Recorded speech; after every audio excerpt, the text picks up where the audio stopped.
April 12, 1944, 2:17 hours. Northern Germany. The night was still, cold, metallic, almost too quiet for a continent at war. Inside a dim concrete bunker near Bremen, the green glow of a Würzburg radar screen pulsed like a heartbeat. Sergeant Otto Lenz leaned closer, cigarette trembling between his fingers.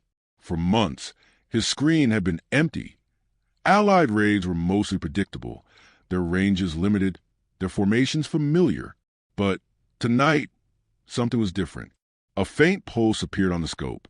Then another, and another. Lenz squinted. Distance, too far, he muttered. Impossible. The blips were coming in fast. Faster than expected. Farther than any escort plane had ever reached before. He called for his superior, Lieutenant Karl Mahler, who rushed in still half-dressed, boots unlaced, the sour smell of stale coffee clinging to him. British bombers again? Mahler asked. Lenz shook his head. No. Smaller signatures. Fighters. Mahler froze. Fighters? This deep into Germany? Impossible. He adjusted the dials, trying to catch the rhythm of the signal. Then it came, faint low, like a wasp was rolling in from sea. That sound, that unnerving mechanical hum. It wasn't the lumbering drone of bombers. It was sharper, higher-pitched, aggressive. Outside, the night sky began to tremble.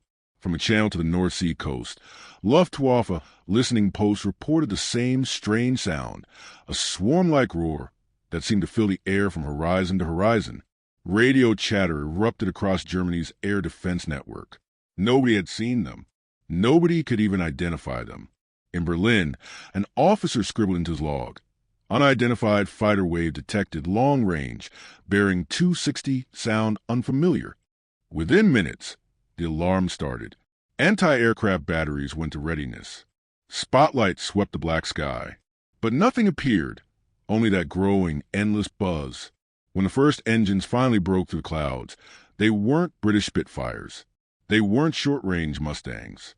They were American P-47 Thunderbolts. And they were flying far beyond where anyone believed they could reach. Deep in the bunker, Mahler and Lenz watched their instruments go mad. Targets moving hundreds of miles from expected Allied range. Mahler whispered, "They shouldn't be here, not this far." Lenz swallowed hard. Then, maybe we've lost control of the sky. The thought hung there, heavy as lead. What the Germans didn't know, not yet, was that these weren't ordinary Thunderbolts. Each one carried new drop tanks, long-range fuel pods designed by American engineers who'd solved the one problem that had kept Germany safe: distance. From now on, Allied fighters could follow their bombers all the way to the heart of Germany and back again. That night's strange buzzing sound wasn't just a new noise in the sky. It was the sound of the Luftwaffe's last illusion dying. And by dawn, Berlin would know it too. April 13th, 1944, 6:30 hours. Luftwaffe Command, Berlin. The corridors of the Air Ministry were a haze of cigarette smoke and sweat. Radios hissed. Telephones rang unanswered. Major General Adolf Galland, Germany's famed fighter ace, stood at the operations map with a single question echoing through his mind. How? Reports had poured in all night. Fuel depots strafed in Hanover, rail lines shredded near Hamburg, airfields in disarray. Allied fighters had struck targets deep inside the Reich, hundreds of miles from any known base. And then, just as suddenly, they vanished back across the channel. Galland stared at a fresh report. P-47 Thunderbolts, confirmed. His jaw clenched. They were never supposed to reach that far. Colonel Werner Schilling, chief of radar analysis, spread out a crumpled sheet of coordinates. "Sir, we tracked them from Calais to Magdeburg without refueling. Over 600 kilometers inland." Galland turned slowly. "That's impossible. Their range was," Schilling interrupted, "until last night. For months, German engineers have been certain the Allies lacked long-range escort fighters. It was their final strategic advantage. Bombers could hit Germany, yes, but unescorted, they bled for every mile. Without fighter cover, American B-17s were slaughtered by the Luftwaffe's interceptors. That balance, that fragile equation, had kept German skies contested. Until now, Gallant exhaled, the smoke curling like a ghost between them. They've solved it. The Americans have solved it. He looked out the window toward a gray Berlin morning. Chimneys still burning from the last raid. Gentlemen, he said quietly, our borders no longer exist. In the hangars of Jageschwader 26, the famed Abbeville boys, pilots shuffled out under the pale sun, eyes red from sleeplessness. Captain Hans-Ulrich Steinhoff leaned against his Messerschmitt Bf 109, watching ground crews refuel by hand. He'd heard the strange sound the night before, somewhere high above the clouds, a harsh buzzing, like a chainsaw tearing through the sky. He thought it was a formation of bombers, until tracer fire rained down from above. Fighters, dozens of them, and not British. Steinhoff kicked at the dirt. They were Thunderbolts, he said to his mechanic. They came from nowhere, out of the night. The mechanic shrugged. Maybe they had bases in France? Steinhoff shook his head. France is too far west. No, these came from England.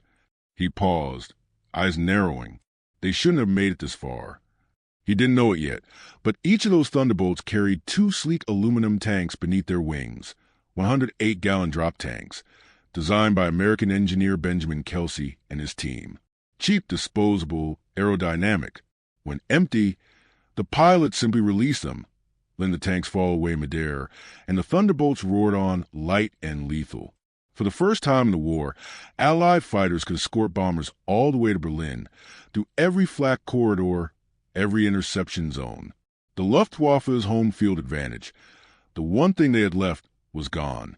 By afternoon, Galland met with Albert Speer, Germany's Minister of Armaments, in a tense, private conference. Speer listened in silence as Galland explained what the engineers had discovered. The range calculations of fuel capacity, the radar tracks, it all fit. When he finished, Speer set down his pen. So, even our heartland is within range now? Galland nodded once. There's no safe zone left. The room went quiet. Speer looked toward the ceiling, as if he could already hear it, that faint, distant hum over the channel, the sound that now meant death could come from anywhere at any time. And somewhere deep below the ministry, in a dark bunker filled with radio static and fear, an operator muttered what many in the Luftwaffe had begun to think but dared not say aloud. If they can reach Berlin, the war is already lost. April 15, 1944. Midday, over the Rhine Valley. The sky was alive with silver wings. B-17 flying fortresses in B. 24 Liberators stretched from horizon to horizon, their engines blending into a single thunderous roar. But this time they weren't alone. Above and alongside them flew the unmistakable shapes of P-47 Thunderbolts, shark-nosed, armor-plated, bristling with .50 caliber guns. Their wings shimmered with fresh paint, the morning sun glinting off long, streamlined tanks beneath their bellies. To the German pilots scrambling to intercept, it was an unthinkable sight. For years, bomber streams meant opportunity, easy kills for the Luftwaffe's interceptors, who swooped in before Allied escorts ran out of fuel. But today, the escorts never turned back. They kept coming. At 11:43 a.m. near the town of Bonn, Captain Hans-Ulrich Steinhoff and his staff would dove from 20,000 feet, a formation of Bf 109 screaming toward the bombers. He never saw the Thunderbolts until it was too late. Tracer fire tore through the cloud bank, red, white, and furious. Verdammt, they're here already, he shouted into the radio, rolling hard left as a P-47 flashed past. Guns blazing. The sky erupted. Contrails twisting, black smoke blooming like ink. For every German fighter that climbed, 2 Thunderbolts dove to meet it. Their range tanks were gone now, jettisoned over the countryside in their engines. Pratt & Whitney R, 2800 double wasps, howled with unleashed fury. Below them, the B-17s rumbled on, untouched. For the first time, the bombers had guardians that didn't have to turn back. Steinhoff broke from the fight, diving through flak bursts and cloud. His radio crackled with desperate voices. Men crying out, machines breaking apart midair. Thunderbolts everywhere. They're over the Ruhr, over Hanover. They're not leaving. It wasn't a battle anymore. It was a reversal of the entire war in the air. By evening, the German intercept bases lay in ruins. Airfields once thought untouchable, Munster, Quakenbrück Castle, were strafed by the very fighters they used to hunt. Fuel depots burned for hours. Runways were cratered and useless. Ground cruised beneath trucks as the roar of American engines rolled overhead, the same sound that had haunted the radar operators nights before. For the men on the ground, it felt like the sky itself had changed allegiance. That night, in a bunker near Hanover, Major Ernst Baer, a veteran of dozens of intercept missions, wrote in his logbook, "We have no line left to defend. The Americans come and go as they please. Our fuel is gone, our pilots are few, and our machines, those that still fly, are hunted like dogs." He paused before adding one last sentence, almost as if to himself. It began with that sound over the channel. In London, meanwhile, RAF and U.S. commanders studied reports of the new escort raids. The plan had worked beyond expectation. The drop tanks had turned a defensive aircraft into a weapon of reach, the missing key to the Allied air campaign. General Jimmy Doolittle read the latest dispatch from 8 Fighter Command. Enemy losses, catastrophic. Our escorts affected beyond the Ruhr. He smiled faintly and tapped the paper with his finger. "This," he said, "is the sound of victory." But back in Germany, the silence after the raid was worse than the noise. The once proud Luftwaffe, Hitler's symbol of dominance, was now grounded by its own limits. Even the engineers who had built the Reich's greatest machines knew it. Somewhere in the darkness of Peenemünde, one of them whispered, "If they can fly this far, it's only a matter of time before they reach Berlin." And he was right. April 18th, 1944. 23:47 hours. Berlin. The city slept in uneasy silence. Blackout curtains drawn, the air thick with coal smoke and fear. But high above the rooftops, another storm was gathering. It began as a faint murmur, distant, rhythmic, like thunder rolling across the plains. Then, gradually, the sound grew louder, deeper, a vibration that rattled window panes and trembled through the bones of the earth. Berliners had heard bombers before, the heavy, lumbering drone of B-17s. But this was different. This was sharper, faster, more alive. The Ruhr fighters, down in a command post beneath Tempelhof. Officers hunched over plotting tables as the radar reports came in rapid bursts. Multiple groups, bearing 270. Altitude 20,000. Speed too fast for bombers. Major Rudolf Muller's face drained of color. Too fast. He snatched up the phone. "Scramble all night fighters. Now!" But even as he spoke, the first explosions echoed through the city, not from bombs, but from machine guns. Allied fighters, Thunderbolts again, had chased retreating German interceptors right to the capital's edge. Outside, anti-aircraft crews fired blindly into darkness, their flak bursts painting the sky in bursts of orange light. The sound of .50 caliber fire rolled across the city like a storm tide. On the eastern outskirts, civilians watched as the silhouettes of aircraft darted to the moonlight, small, quick, merciless. One young woman wrote later in her diary, "It was not a bombing tonight. It was as if the sky itself was hunting us." In the bunker, Muller slammed a fist against the map table. "They're not supposed to be here," he shouted. "They can't have the range."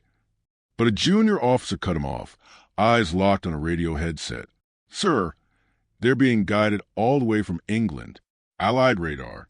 They're using new navigation beacons." Muller froze. Navigation, fuel, coordination.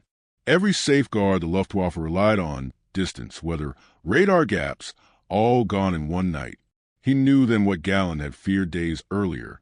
The war had entered its final phase, the one Germany couldn't fight. Meanwhile, miles above Berlin, Captain Robert Bob Johnson of the 56th Fighter Group banked his P-47 into the moonlight, the engine growling like a predator. Below him, the lights of the capital flickered, not from bombs, but from gunfire and panic. His wingman's voice crackled over the radio. "Berlin in sight, leader." Johnson smiled grimly. "Copy that. Let them hear us." He didn't need to attack. The mission wasn't to destroy. It was to show, to prove that even the heart of the Reich was no longer beyond reach. The fighters roared low over the city, the hum of their engines echoing through the empty streets. Down below, in bunkers and barracks, German soldiers covered their ears. That sound, that steady, merciless buzz, was no longer unfamiliar. It had become the sound of inevitability. By dawn, the Thunderbolts were gone, gliding back toward England on the last fumes of fuel. But their presence lingered in every shattered radio tower and smoldering hangar. When the sun rose, Berlin's engineers walked through the wreckage of Tempelhof. Aircraft burned on the tarmac. A hangar roof still smoked from cannon fire. One of the men, Dr. Wilhelm Schmidt, an aeronautical designer who'd once worked on the Me-262, stared at the sky for a long moment before saying quietly, "They crossed the sea, and we never saw them coming." His colleague, younger, asked, "What does that mean?" Schmidt's voice was barely a whisper. "It means we've already lost."